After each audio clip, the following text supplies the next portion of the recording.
Class 10 के सभी विद्यार्थी ध्यान दें। आप ये जो क्वेश्चन देख रहे हैं ये क्वेश्चन वेरी मोस्ट है, तो इस क्वेश्चन को बिल्कुल ध्यान से देख लीजिएगा, वरना आपको पछताना पड़ेगा। अगर आपके पेपर में ये क्वेश्चन आ जाएगा तो उस टाइम आप सोचेंगे अगर हमने इस क्वेश्चन को ध्यान से देख लिया होता तो हमसे बन जाता। तो दोस्तों आपको पछताना ना पड़े, तो इस क्वेश्चन को बिल्कुल ध्यान से देख लीजिएगा। तो चलिए बिना देरी किए आज की इस क्लास को शुरू करते हैं। अगर आपको क्लास पसंद आए तो वीडियो को लाइक कर दीजिएगा। तो चलिए दोस्तों इस सवाल को हल करते हैं। सवाल में दिया गया किसी समबाहु त्रिभुज एबीसी में भुजा बीसी को बिंदु डी पर त्रिभाजित किया गया है। तो पहले मैं एक समबाहु त्रिभुज एबीसी बना लेता हूं। पहले मैं एक समबाहु त्रिभुज एबीसी बना लेता हूं। आप लोगों को ये तो पता ही होगा कि समबाहु त्रिभुज किसे कहते हैं। जिस त्रिभुज की तीनों भुजाएं बराबर होती हैं उसे हम समबाहु त्रिभुज कहते हैं। तो दोस्तों पहले यहाँ पे आपको लिखना दिया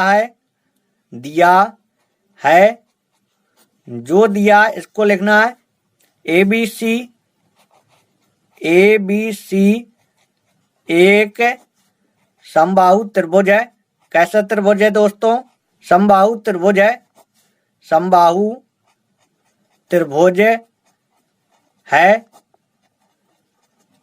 सवाल में दिया गया था कि एबीसी समबाहु त्रिभुज है, तो मैंने यहाँ पे लिख दिया एबीसी एक समबाहु त्रिभुज है। अगर एबीसी समबाहु त्रिभुज है तो इसकी तीनों भुजाएं बराबर होंगी। तो लिख सकते हैं AB बराबर BC बराबर CA, ऐसे लिख सकते हैं AB बराबर BC बराबर CA। अगर ABC समबाहु त्रिभुज है तो इसकी तीनों भुजाएं बराबर होंगी। तो मैंने लिख दिया AB बराबर BC बराबर CA। और आगे सवाल में कहा है BC को यानी इस रेखा BC को बिंदु D पर त्रिभाजित किया गया है। यानी इस BC रेखा को D बिंदु ने क्या किया है? त्रिभाजित। D बिंदु ने त्रिभाजित किया है। तो कह सकते हैं BD बराबर 1/3 क्या होगा? BC, क्योंकि BC के 3 भाग किए हैं तो 1/3। इस D बिंदु ने BC रेखा को त्रिभाजित किया यानी 3 भागों में बांटा है। BC रेखा को D बिंदु ने 3 भागों में बांटा है तो 3 का भाग दे दिया। समझ में आ गया होगा आपको। BC रेखा को D बिंदु ने 3 भागों में बांटा है तो BD बराबर BC को 3 भागों में बांटा है तो 3 का भाग दे दिया। अब आपको समझ में आ गया होगा। तो हमें सिद्ध क्या करना है? हमें सिद्ध करना है 9AD²। 9AD², इसको मिला देते हैं। 9AD² बराबर 7AB²। 7AB², ये सिद्ध करना है। तो पहले मैं यहाँ पे लिख देता हूँ सिद्ध करना है, फिर मैं आपको समझाता हूँ। सिद्ध करना है 9AD² बराबर 7AB², ये हमें सिद्ध करना है। तो देखिए दोस्तों AD², 9AD², तो भुजाओं का वर्ग कब आता है? भुजाओं का वर्ग जब आता है जब हम त्रिभुज में पाइथागोरस प्रमेय लगाते हैं। तो देखिए दोस्तों इसमें अगर हम पाइथागोरस प्रमेय लगा दें तो इनका वर्ग आ जाएगा। लेकिन आपको ये भी पता होगा कि पाइथागोरस प्रमेय किसमें लगती है? तो पाइथागोरस प्रमेय हमेशा समकोण त्रिभुज में लगती है। तो समकोण त्रिभुज, तो ये समकोण त्रिभुज बनना चाहिए। जब AD² आएगा AB² आएगा। तो समकोण त्रिभुज बनाने के लिए मैं A बिंदु से BC रेखा पर लंब खींच देता हूं। तो देखिए दोस्तों, यहाँ पे लिख देंगे रचना। ये हमने रचना की है। AM ये AM BC रेखा पर लंब खींचा है, तो लिख देंगे AM लंब BC खींचा। अब देखिए दोस्तों, हमें सिद्ध करना 9 AD स्क्वायर, 9 AD स्क्वायर और 7 AB स्क्वायर, 7 AB स्क्वायर। तो देखिए दोस्तों, हमें इन भुजाओं से मतलब है AD स्क्वायर और AB स्क्वायर, इन भुजाओं से हमें मतलब है।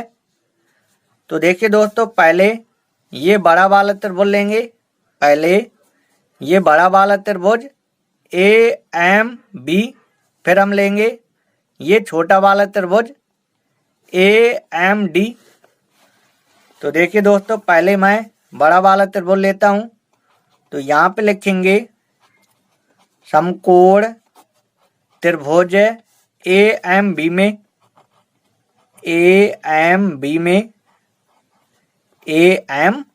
में समकोण वाला बिंदु, इसको बीच में लिखना है। तो देखिए दोस्तों, पाइथागोरस प्रमेय लगा देंगे। पाइथागोरस प्रमेय होती है कर्ण का स्क्वायर।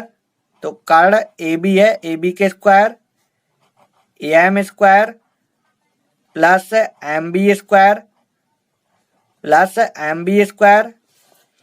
तो देखिए दोस्तों, AM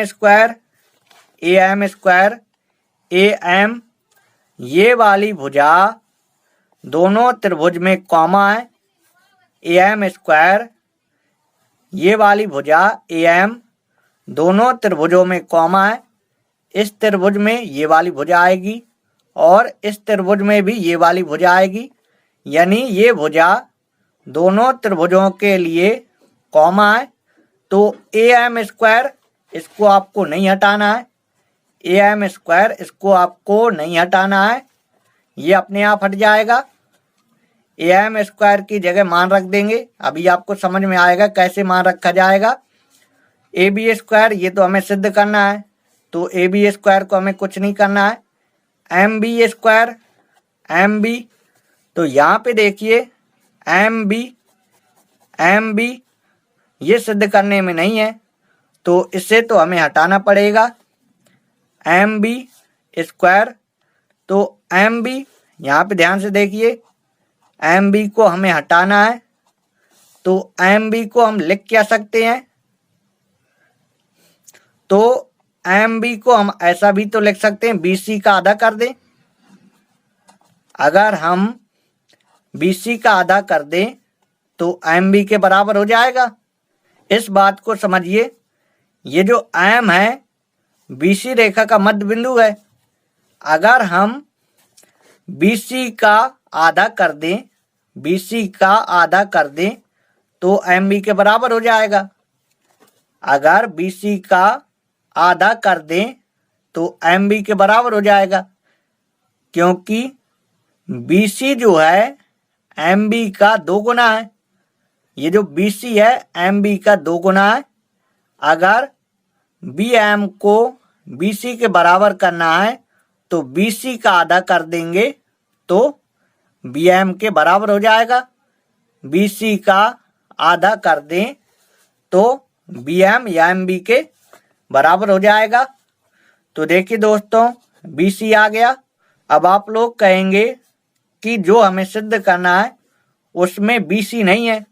तो BC नहीं है तो BC बराबर किसके है? BC AB के बराबर नहीं है। BC AB के बराबर तो है, तो BC की जगह AB नहीं लिख सकते। BC की जगह AB नहीं लिख सकते हैं, बिल्कुल लिख सकते हैं, क्योंकि BC AB के बराबर है। तो देखिए दोस्तों, MB की जगह आपको लिखना है AB स्क्वायर बराबर AM स्क्वायर और MB स्क्वायर। तो MB की जगह लिखना है आपको 1/2 BC। क्या लिखना है? 1/2 BC ये लिखना है, इसका स्क्वायर। अब देखिए AB स्क्वायर बराबर AM स्क्वायर प्लस जब इसका वर्ग करेंगे 1/4 BC स्क्वायर ये आएगा। तो अब इसे समीकरण 1 बना देंगे। अब लेंगे हम ये वाला त्रिभुज AMD। तो यहाँ पे लिखेंगे समकोण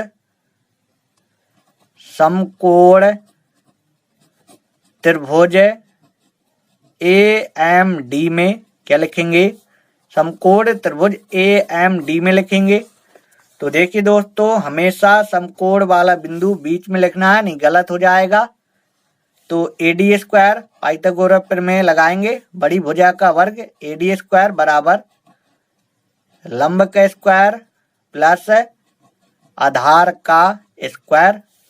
अब देखिए दोस्तों, AM स्क्वायर मैंने आपको पहले बताया था, AM स्क्वायर ये दोनों में आएगा, AM स्क्वायर ये दोनों में आएगा।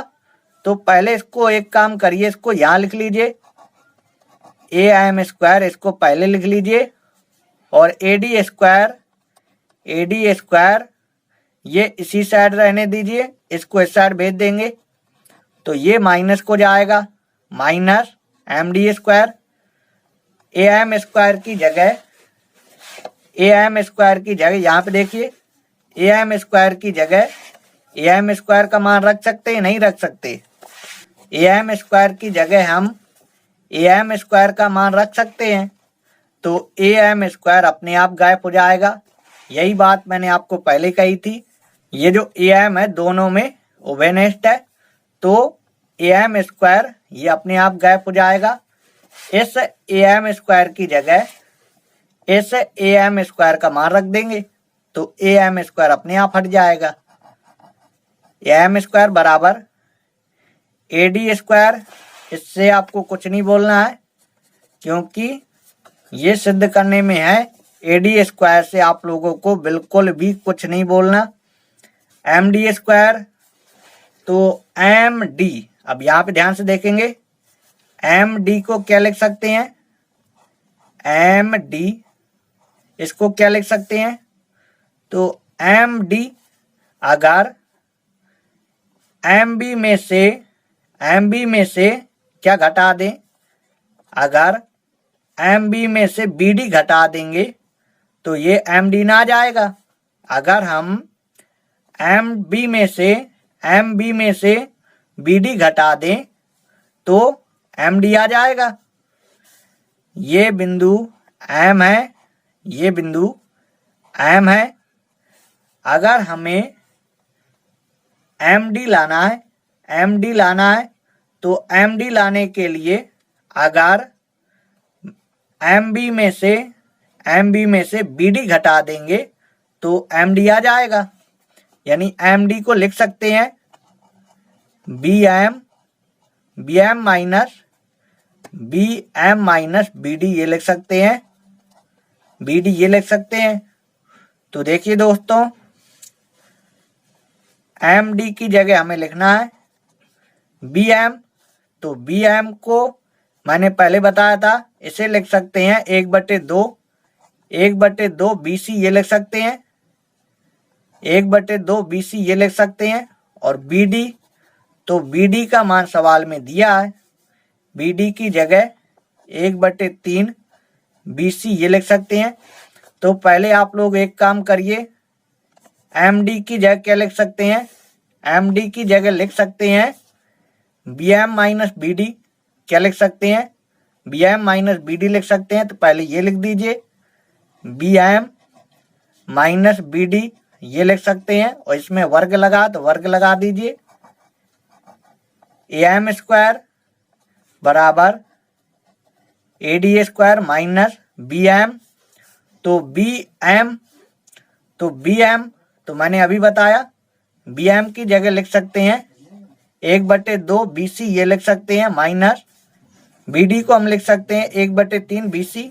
क्या लिख सकते हैं, 1/3 BC ये लिख सकते हैं, इसका स्क्वायर, क्योंकि BD 1/3 BC के बराबर है। अब आगे देखेंगे, AM स्क्वायर बराबर AD स्क्वायर माइनस इसमें 3 और 2 का लासा कितना आएगा?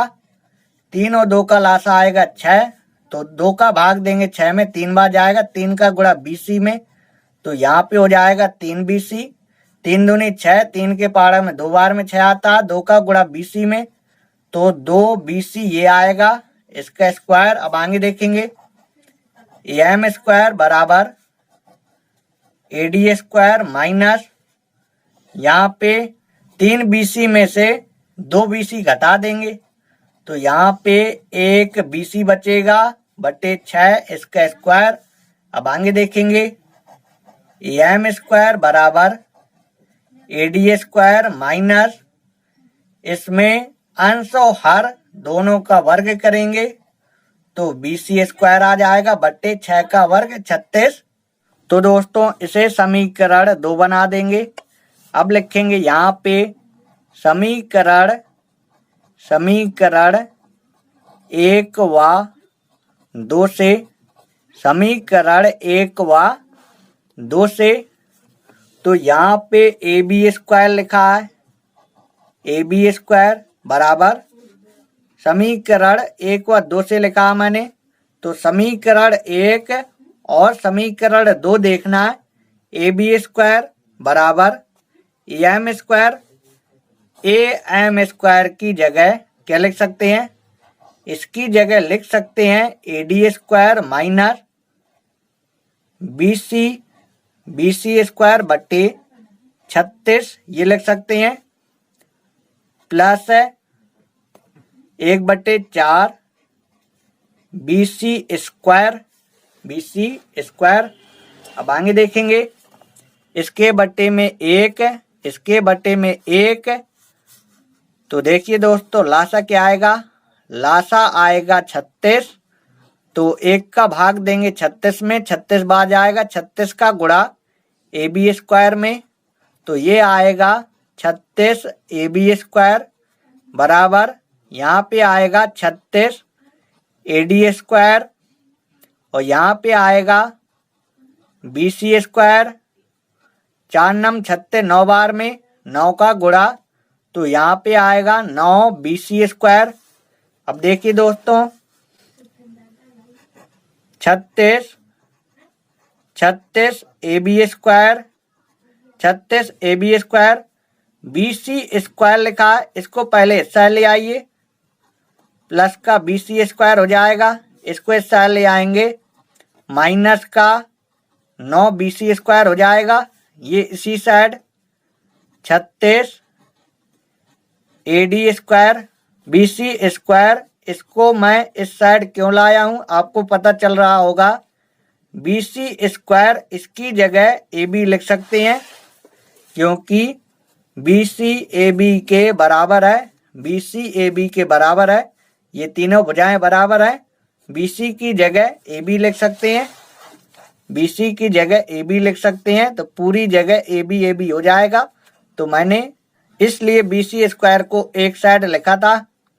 तो देखिए दोस्तों 36 AB square plus BC square, इसकी जगह लिख सकते हैं AB स्क्वायर, क्योंकि BC AB के बराबर है, तो BC स्क्वायर AB स्क्वायर के बराबर होगा। 9 AB स्क्वायर बराबर 36 AD स्क्वायर। अब देखिए दोस्तों AB square minus 9 AB square, तो ये प्लस है ये माइनस है, घट जाएगा, माइनस 8 AB स्क्वायर आएगा, तो 8 AB स्क्वायर को 36 से घटा देंगे, तो 36 से घटाएंगे तो ये आएगा 28 AB स्क्वायर बराबर 36 AD square, 28 AB square 36 AD square. 28 और 36 एक संख्या से काटो, किस संख्या से कटेगा? तो ये कटेगा 4 से, 4 7 28, 4 9 36, तो यहाँ पे आएगा 7 AB स्क्वायर और यहाँ पे आएगा 9 AD स्क्वायर। तो देखिए दोस्तों यही हमें सिद्ध करना था। हमें सिद्ध करना था 7ab square 7ab square 9ad square 9ad square हमने सिद्ध कर दिया। सिद्ध करने में ये पहले लिखा है 9ad स्क्वायर, इसको मैं पहले कर देता हूँ और इसको मैं बाद में कर दूंगा। तो देखिए दोस्तों, हमें यही सिद्ध करना था। ये सवाल पेपर में 3-4 साल पूछा गया है, तो इस सवाल को आप लोग अच्छे से लगा लीजिएगा। पहले आप लोग इतना स्क्रीनशॉट ले लीजिए। अब आपको इतना स्क्रीनशॉट लेना है। अब आपको इतना स्क्रीनशॉट और ले लेना है। तो इस सवाल को आपको कितनी बार लगाना है? इस सवाल को आपको 3 बार लगा लेना है। अगर ये सवाल आपके पेपर में आ जाए तो आप लोगों को छोड़ के नहीं आना है। तो दोस्तों, ये सवाल थोड़ी मुझे मोस्ट लगा, इसलिए मैंने आपको इस सवाल को अलग से वीडियो बना के बताया है। तो अगर आपको ये सवाल समझ में आ गया हो तो वीडियो को लाइक कर दीजिएगा